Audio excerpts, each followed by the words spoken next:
Election అప్డేట్స్ను అందరికంటే ముందుగానే తెలుసుకోవాలంటే ఈరోజే ఆర్టీవీ లైవ్ యాప్ని మీ మొబైల్లో డౌన్లోడ్ చేసుకోండి. ఎందుకు కార్యకర్తలు వైసీపీ కార్యకర్తలు ఈసారి మీరు చెప్పిన దాంట్లో డిస్ట్రిబ్యూషన్ ఆఫ్ మనీ కావచ్చు, లేకపోతే పోల్ మేనేజ్మెంట్లో కూడా మనం చాలా వార్తలు వింటున్నాం. గుడివాడ లాంటి ప్రాంతంలో కూడా ఆ కార్పొరేటర్లే డబ్బులు తీసుకుని పారిపోయారు అనేది చాలా నియోజకవర్గాల్లో కూడా ఇదే ఇష్యూ జరుగుతోంది. అంటే ఎక్కడో కార్యకర్తకి పార్టీకి గ్యాప్ వచ్చేసిందే. ఫుల్ గ్యాప్ వచ్చింది. అది స్వయంకృతం. ఎందుకంటే ఈ వాలంటీర్ వ్యవస్థలు ఇవన్నీ పెడతాం వల్ల ఏదైతే వైఎస్ఆర్సీపీ పాత క్యాడరు, ఈయన జగన్ గారి కోసం పనిచేసిన పాత క్యాడర్లంతా కూడా పాపం వాళ్ళ టైము, ఆస్తులు ఇవన్నీ పెట్టుకొని ఇంతకాలం నడిపారు. కానీ రేపు ఈ 5 ఏళ్ళలో కూడా వాళ్ళ పెత్తనమే సాగల. వాళ్ళు ఏ వ్యాపారాలు చేసి మనీ సంపాదించుకోలే 5 ఏళ్ళలో. ఇవన్నిటి దృష్ట్యా వాళ్ళు కూడా పాపం ఒకలాంటి డిప్రెషన్కి వెళ్ళి మనం ఇంకా ఆ వాలంటీర్తోనో లేకపోతే ఆ వ్యవస్థలతోనో చేసుకుంటారులే అన్నట్టుగా ఏదో పాప వేరే పార్టీలోకి వెళ్ళలేరు కాబట్టి ముట్టినట్టు ఉన్నారు. కానీ 100%. కానీ కూటమి పార్టీల్లో ఉన్న ప్రతి కార్యకర్త టీడీపీ కానివ్వండి, జనసేన కానివ్వండి, బీజేపీ కానీ 100% పనిచేశారు. మంగళగిరి పరిస్థితి ఏంటి?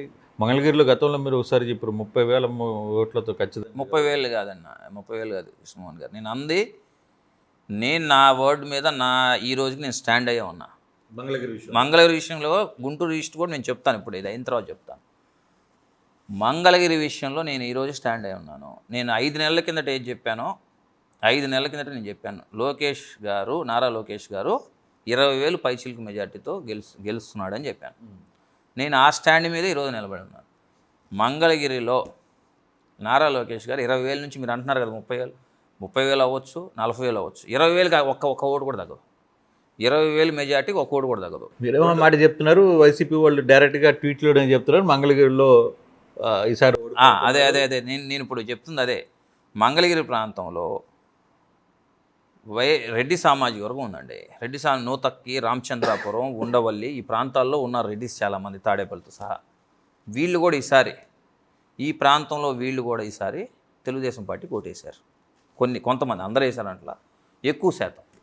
కేవలం చెప్పాను కదా స్వయంకృతం, ఈ క్యాపిటల్ ఇష్యూని గెలుక్కొని ఈ క్యాపిటల్ నేను నుంచి తీసేస్తానని చెప్పి అక్కడ వైజాగ్లో పెడతానని, కర్నూలులో పెడతానని, ఆ వైజాగ్లో పెట్టకుండా అక్కడ పీపుల్తో వాళ్ళు డిఫర్ అయ్యి, ఇక్కడ వీళ్ళతో డిఫర్ అయ్యి, ఇక్కడ కర్నూలులో డిఫర్ అయ్యి, కేవలం ఇవన్నీ చేసుకొని రేపు ఈరోజు లోకేష్ గారు, నేను అది కూడా చెప్తాను, 5 ఏళ్ళు లోకేష్ గారు డే 1 నుంచి ఆ ప్రాంతంలో ఉన్నాడు.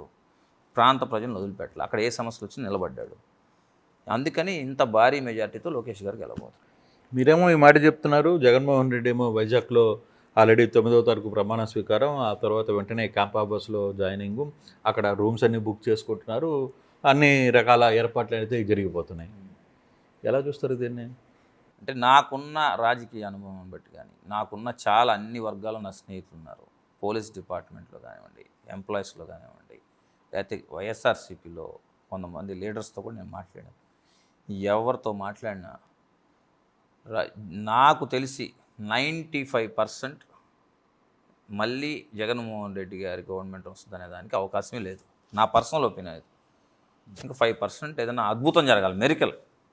అంటే ఎలాంటి అద్భుతం జరగచ్చు ఏమో మాకు అర్థం కావట్లేదు. ఇప్పుడు మేము మా టీం వెళ్ళి 10 మందిని అడుగుతుంటే 8 మందో 7 మందో కూటమి కోటేయాలని చెబుతున్నారు, వేసామని చెబుతున్నారు. అంతమందిలో వేసామని చెబుతున్నారు. ఆ 3, 4 వాళ్ళు కూడా చెప్పట్లా, అది కూడా వేసామని చెప్పట్లే, వేయలేదని. మరి ఎలా ప్రభుత్వం వస్తుంది అనేది మాకు అర్థం కావట్లా. దశాబ్ది కాలం ముగించుకునే సందర్భంలో తెలంగాణ ప్రజలందరికీ దశాబ్ది ఉత్సవాల సందర్భంగా తెలంగాణ అవతరణ దినోత్సవ శుభాకాంక్షలు.